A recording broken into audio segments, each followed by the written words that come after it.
This is something that I do every single year. I set goals. It doesn't matter what process I go through. I always set these romanticized honeymoon goals where it's like, oh, everything sounds so great because it's the new year. And then reality sets in and things start adapting and you change your goals. Now, what I'm not saying is I don't downsize my goals because I get a little bit of the year and realize, oh, they're not possible. So I don't make my goals smaller. What I'm saying is I'll actually decide that there are other things that I value more, and then I set goals on that.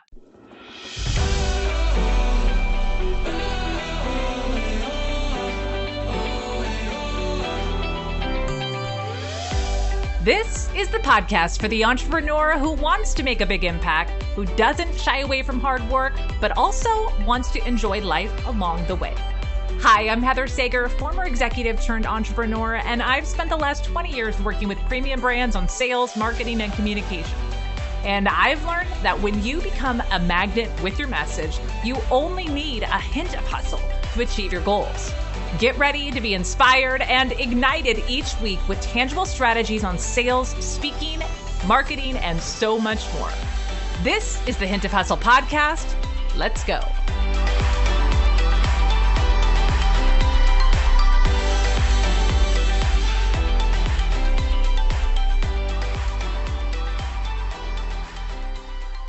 Well, hey friend, welcome back to our first solo episode of 2024, the first solo episode I am recording since I had a baby.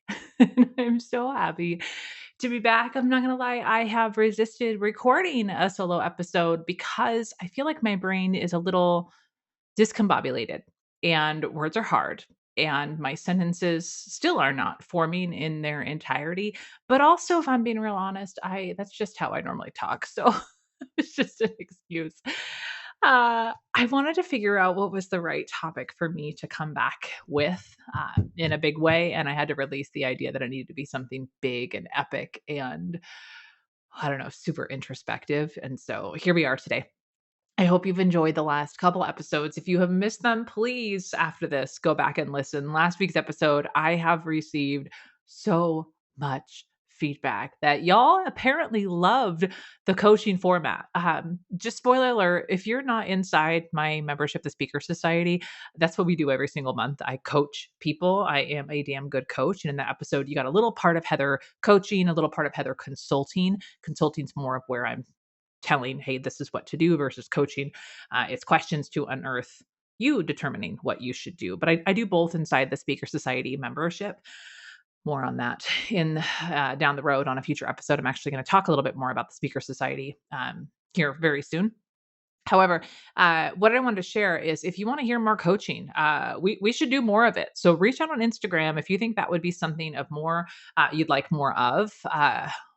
We don't have to do more topic determination coaching, but there's some other things that we can do, whether it's helping you nail down what do you want to be known for, what's the niche you want to really create your business around. Is it what is your signature speaking topic? If you're trying to nail down your story, we can have some fun and do some coaching here on the show is my point. So coaching and consulting, it is probably my most favorite thing to do. So I would love to bring more of that to the show. So I hope you enjoyed that. Check that one out. Also, my interview with Sarah, my copywriter from 2023. That was a fun debriefing episode. But here we are. What's the focus of today's topic? I wanted to share with you just where I'm at in my headspace right now and what my plan is for 2024. I know I missed the whole boat of all of the word of the year and debriefing 2023 and setting the tone for 2024. And I've done episodes like that every single year. I did not this year for, relatively obvious reasons. I was preoccupied. However, my approach to how I'm tackling 2024 is different than any other year in my business. I am on year six. I think I'm in year 6 of my business. And every year I have done the whole, how did last year go? What's the plan for this year? And I've attempted the whole word of the year, theme of the year. And for me personally, it has not stuck. Now, the annual planning, there's great things about it. There's ways that I do annual planning more strategically in my business. I'm not really talking about a business plan. I'm talking about my general operating outlook as the CEO in my business and also the CEO of my life. I'm kind of switching things up. If you've been around for a while, you will know by now I am a huge goal setting, living with intention style person. I have been for my entire life, but particularly the last 20 years. I am very, very intentional about my goal setting, designing my life plan. Yep, my life plan. Years ago, was it in 2019? My husband's gift to me was, please go away for the weekend by yourself because I love alone time more than anything else. That's the only thing I wanted. He thinks I'm weird, but I wanted to be alone for the entire weekend. I went to our extended family's beach house on the coast of Oregon. Yeah, bougie. There's a beach house in my husband's family. It's wonderful. It's this tiny little, it's not like a, it's not anything. It's tiny, tiny little house on a cliff. I went there years ago and I listened to Michael Hyatt and other guy it's written with Harkavy, Daniel Harkavy, I want to say Harkavy. I can't remember. He's based in Portland. I should know his name. I'll link the book in the show notes here, but it's called Living Forward. And that book was so transformational for me. Actually, oop, I'm getting notifications here. You write out your eulogy around how you want to be remembered. And then you start designing what you want your life to look like 10, 20, 30 years down the road, and you work backwards. Anyways, that's the extreme of how intentional I am living my life. But even still, in the intentional piece, every year when I sit down to create goals, my goals always morph. I don't know if this happens to you, but I am not the kind of person that sets down like their clean list of 10 goals every year. I change my goals probably 90 days into the year. Never fails. And I don't think that that's a bad thing. I am really good at just um, listening to what I'm going to, how do I phrase this? I'm good at coming back and questioning my goals to ask myself the question of, did this goal really matter? Or was I in a honeymoon stage where I set this goal because it sounded good for whatever I was dreaming up at the time, but it actually isn't anchored into something that I highly valuable in my life? I hope that makes sense, but I'm sure this happens to you too. I'll use a business analogy here that happens a lot. A lot of people talk about how there's this sweeping goal that you have a revenue goal in your business. Let's say that revenue goal is a seven-figure business, or actually one that I'm seeing a lot lately is people saying, "I want to hit a $500,000 this year. If I hit that $500,000 in revenue, then that's going to be the indication that I had a huge leap year."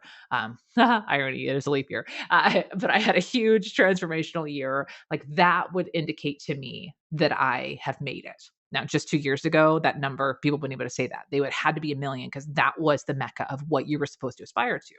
But more and more people are realizing that that's not really the goal, right? It looks good on paper, but people are more detached from that and they're choosing goals that actually matter more. This is something that I do every single year. I set goals. It doesn't matter what process I go through. I always set these romanticized, um, like I'm just gonna call them like honeymoon goals, where it's like, oh, everything sounds so great because it's the new year. And then reality sets in and things start adapting and you change your goals. Now, what I'm not saying is I don't downsize my goals because I get a little bit of the year and realize, oh, they're not possible. So I don't make my goals smaller. What I'm saying is I'll actually decide that there are other things that I value more. And then I set goals on that. Why am I sharing all this with you? This really wasn't a goal setting episode, but I'm giving you some context around I wanted to start this year differently than I ever have before. And clearly I am because I'm starting this year with a brand new baby. I turn 40 in less than 2 weeks when this episode airs.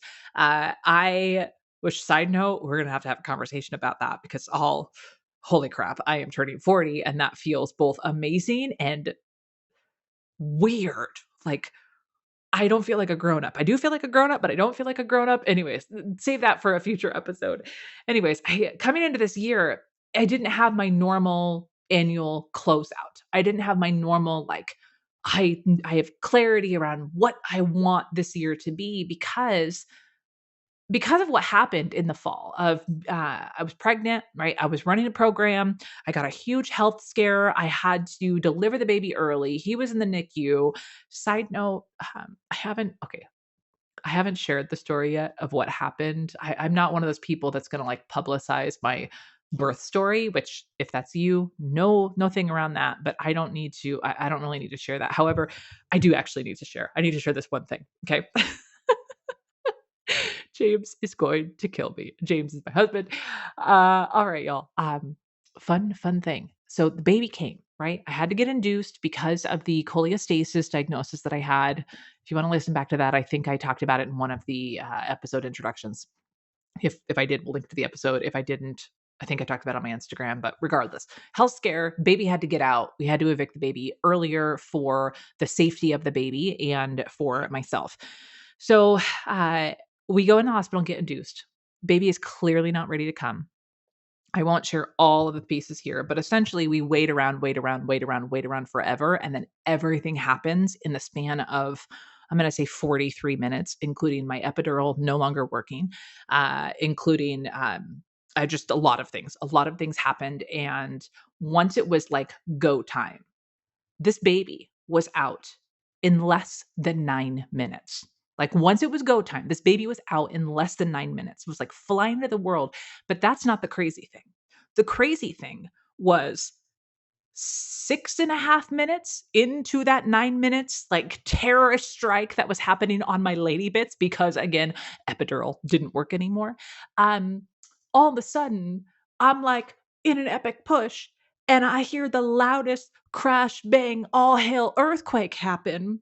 And I open my eyes, and James is gone. As in, James blacked out, hit the table next to my desk, hit his head on the cabinet next to my bedside, out cold on the floor while I'm crowning. Which is like a movie. So everyone goes quiet, and like this is like in a fraction of a second, all of our eyes turn towards him. But I'm like, did that just happen? Did he just fall? What the hell is happening? So then, because he's out cold, they push the alert buttons, which they would typically do if a patient is coding. So this entire code team comes running into my birthing unit.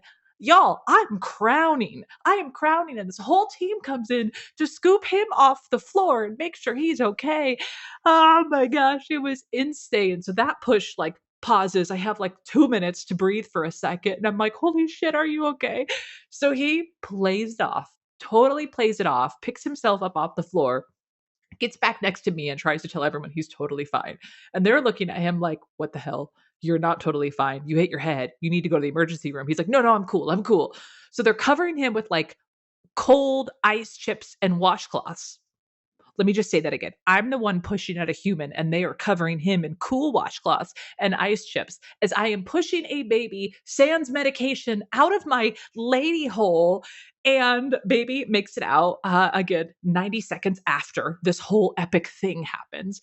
Baby comes out, and in all of the commotion where he steals the show, everyone seemed to forgot that it was a surprise gender reveal, and nobody tells me what the baby is. So the baby's laying face down on me as they're wiping baby off. So I'm like, well, what the hell is it? So I reach over and like turn the baby around to see, and I just remember screaming, it's another penis. Anyways, I haven't shared that story yet. I've been dying to tell y'all about it, but that's what happened. Fast forward, like my husband was able to cut the cord. Then they had to take him via wheelchair to the emergency room, and within 4 minutes, they realized that baby wasn't breathing, and they had to take him to the NICU. So that funny moment of literally, I was laughing of what the hell just happened. It was paired with some of the scariest stuff, where literally husband wheeled out, baby wheeled out. I have no epidural on my lady bits. However, my feet are entirely numb, so I can't walk. So I am left in my hospital bed, uh, pretty much by myself, trying to figure it out. Well, like as they're navigating everything with me. Anyways, I share all that because one, it was a very crazy birth story, but that was the let's see, that was right before Thanksgiving, US time. And then we were able to make it home for the NICU right in time for Thanksgiving, went straight into the month of December, into the holidays. I just have to laugh because seriously, that story just insane. Anyways, I share all this because I clearly was not in the headspace to do any kind of strategic planning.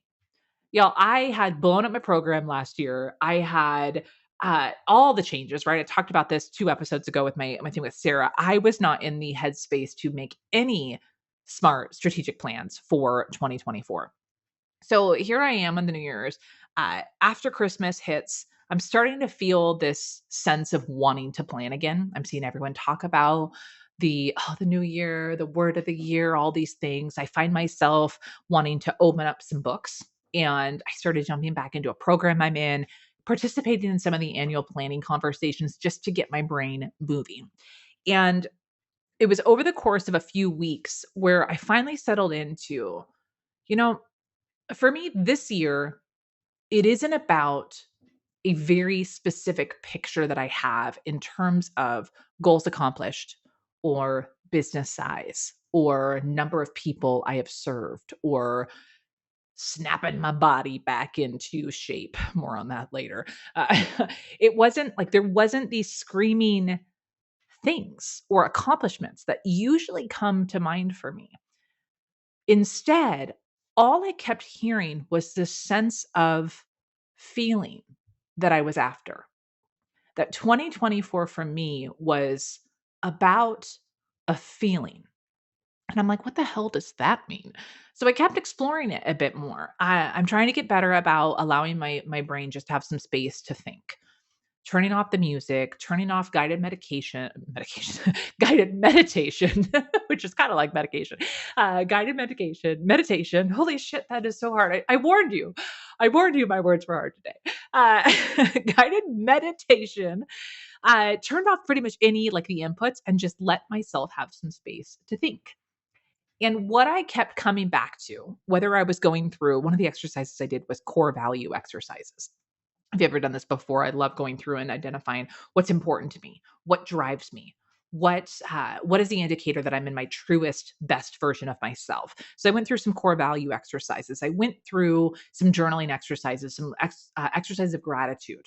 I did reflection back, look back exercises. And what I mean by that is I said, okay, the memories in my life, what stands out about them the most? And what I did was I ended up coming up with these words, these thematic words that kept saying, when you're at your best, this is how you are.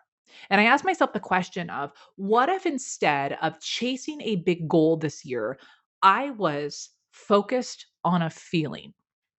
And what I'm about to say is going to sound so stupidly simple. You might question whether you want to listen to me anymore, or you might think this is very profound.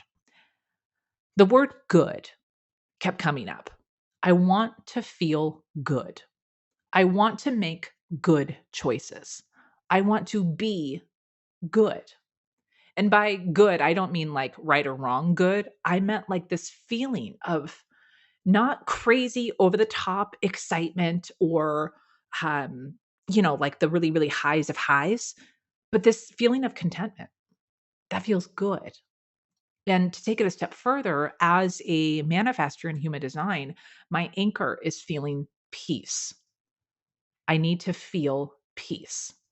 So this word good kept coming up for me. And what I decided to do for 2024, for me, that guiding principle of making good choices and feeling good and establishing like a state of being good, that became my baseline.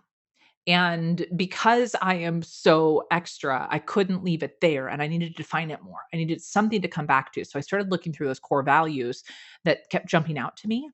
And of course, I made an acronym for good, which really has, over the last 6 to 7 weeks since I did this, this has become such a positive anchor for me in so many decisions I have made and how I live literally every single day of how I show up. I'm going to read to you what it is. So, GOOD is an acronym. It stands for generous, open, optimistic, and daring. Generous, open, optimistic, and daring. Now, these are core values for me, or just um, traits for me that are so, so important for me feeling like I am at my best and for me showing up at my best. So generosity has been something, this is where I got out of my look backs.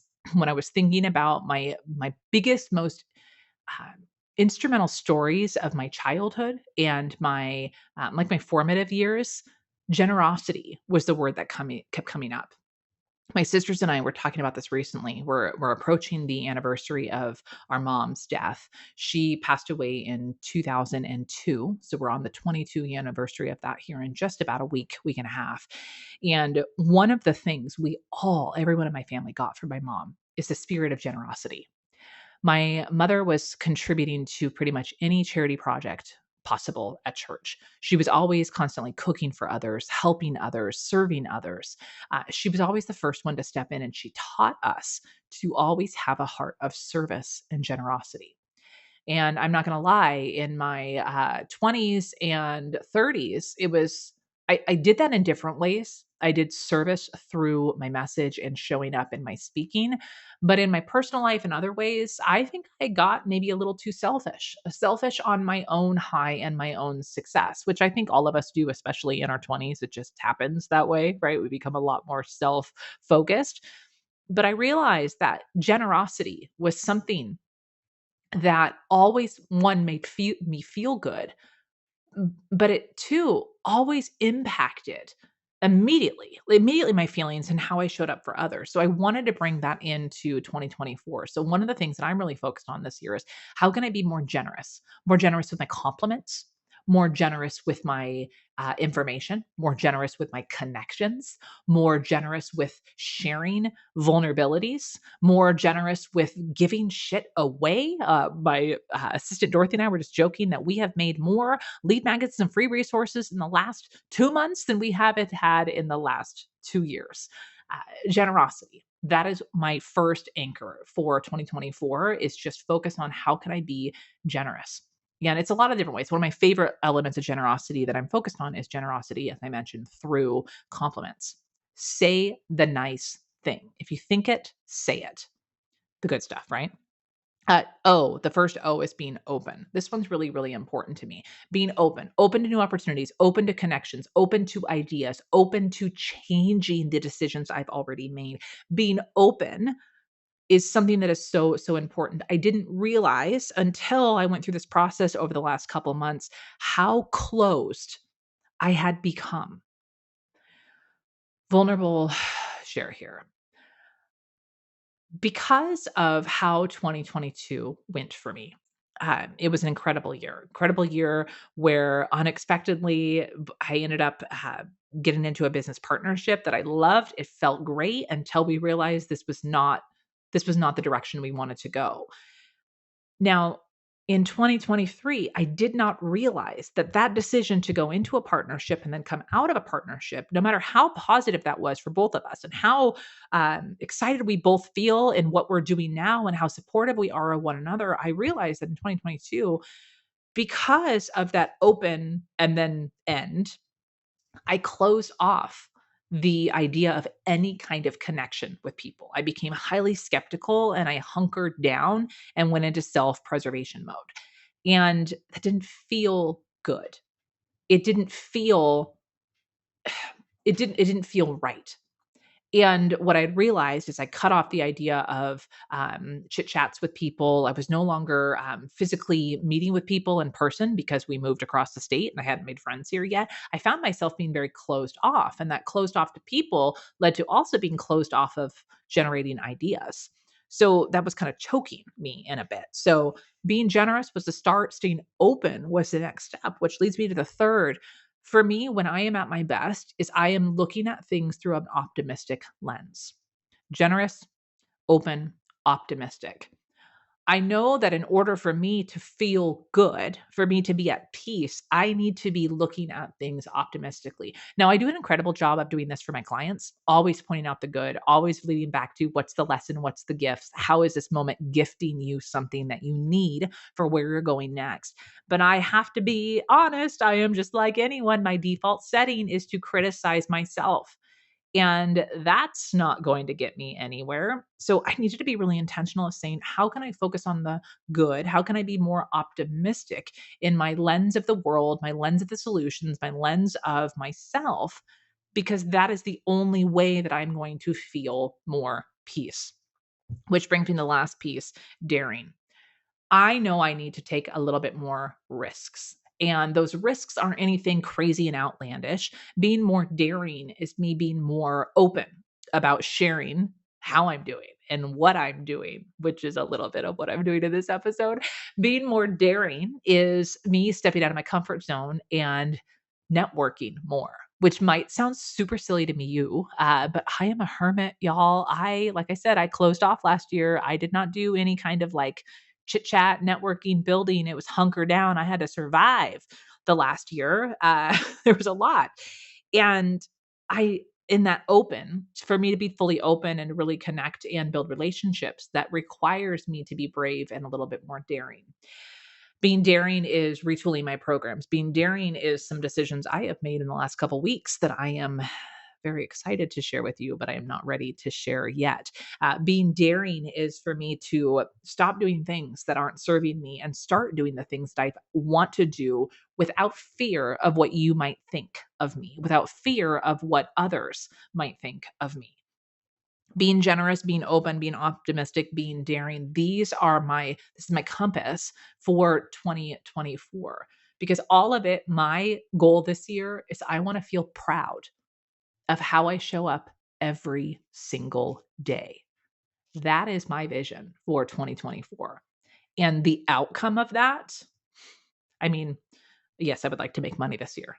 Yes, I have some financial goals. I still would like to sell our house back in West Lynn, which at the time of this recording still hasn't happened yet, but I trust that it will. I would love to buy a new car. My car is really, really not doing great, but I'm not ready to buy a new one yet. But I have a vision of what I want. I want to take my kids to Disneyland this year. We are going to Cabo in November for a mastermind that I'm in, and I'm going to bring the whole family. There are definite things that I would like to accomplish this year, but none of that matters if I don't feel good. So, how I'm going to get there, my baseline is saying, how can I bring myself, my best self, to this day? How can I bring good to this day? And every night when I look back and I think about my day, it's not that every moment is perfect. I mean, I'm a mom. I lose my shit on my kids. I definitely ate way too many Costco cookies last night. I've made a lot of maybe not so great choices, and I'm focusing on not focusing on those and saying, but did I show up today at some element at my best? Did I give my best somewhere? And as long as my best version of me, this generous, open, optimistic, and daring version of me, as long as she has made an appearance in the day, I am good. And it's from that way of being that I am super confident that this year is going to be epic. It's going to be awesome. I actually have, I'll just share with you. I have made a really huge decision in the last 7 days that I am more confident about than any other decision I have made in my business in the last 5 years. And it is going to change what I am doing. It is going to change the existing structure that I just announced like a month ago, which I had recorded that earlier, but I'm going to be shifting some things around. I am making some big decisions without worry of what others will think because I feel super confident in where I'm going. And this confidence comes, I mean, super elusive right now. So sorry about that. I'll tell you, I'm going to tell you very, very soon, but I'm making a change to my program. I'm making a significant change to how I structure my two programs, which I know, I'll just tell you this. You're probably going, what the hell, Heather? You just literally announced that you just retooled your programs. I know. And don't worry, it's still the Signature Talk Accelerator is not going away. It's still here. I'm just rejigging my offer. That's all I can say right now. That's all I can say right now without totally and epically confusing everyone and myself. So just know it's going to be coming back to you within the next 2 weeks around what that looks like and why. Uh, but I just wanted to share with you so here we are. At the time this episode airs, it was airing on leap year day. February 29th is when this is coming out. Do you have a bonus day of this year? This day right now is a gift. It is a bonus. It is extra. And I want you to think through, you have 2 months that have already tickered down this year and you have 10 months left. How are you feeling right now? When you reflect back on your year, if you were to look at a thermometer, and let's actually like a balance scale. I want you to think of a balance scale right now, where on the right side of the balance scale is like positive thoughts, and the left side of the balance scale is negative thoughts. If you were to look at that balance scale, how would you weight these first 2 months of the year? Are you looking back and saying, oh man, this is awesome? Is the awesome perspective outweighing the negative perspective? Looking back, more and more business owners that I talk to, we have a tendency when we look back, we focus on the negative. That negative side of the balance scale is just heavier. It is more prevailing than anything else. And I want to challenge you in this moment to ask yourself, how do you want to view the next 2 months? It's really easy when we look at the future to be optimistic, but it's easier to look at the past and be pessimistic, to berate ourselves, to say what we didn't do. And my challenge for you right now is, as you approach today, tomorrow, next week, next month, as this next chapter in your year, what is the baseline that you need to set for yourself so that you show up as the best version of yourself at least once a day? It's not in every moment, but that best version of you needs to peep through at least once every day. Do you know what that best version of yourself is? Do you know what the truest part of yourself is? The one that feels most confident, the most at peace, the one that feels good. What is your version of good? That is what I want to leave you with today. We went on a journey from my lady bits to my elusive. What is Heather doing next? You never know, y'all. I am a manifester. I don't know where these ideas come from, but I know that when I bring them to the world, they are epic, they are awesome, and they change my world and the world for those in my universe. So I am very excited to share what's to come in this lane.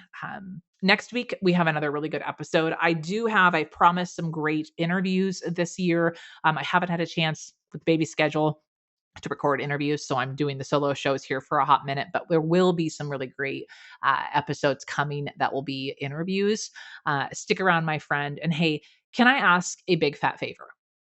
If you have not left a review for the podcast, can this be the gift? I mean, you didn't get me a baby gift, so can you just give me a little podcast review gift? Just kidding. Please review the podcast. It really would mean the world. 5-star review, leave some copy, leave some text in there. That is how others make the determination of, should I stick with this show? You all know peer reviews are the most important. So please take a moment, leave a review today. It would mean the world to me. And on that note, I got to go check on the baby because he is napping, and I will see you on the next episode. Bye, friend.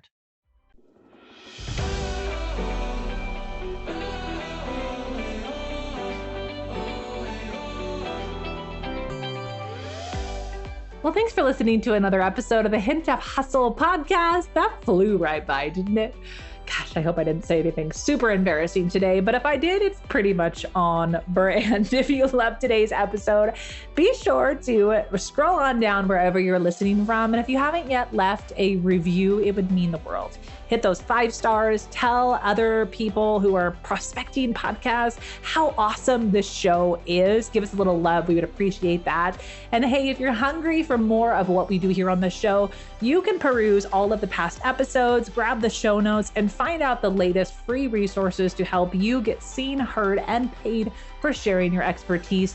Head on over to heathersager.com. You can also grab the link wherever you're listening to this episode, and we'll see you in the next one.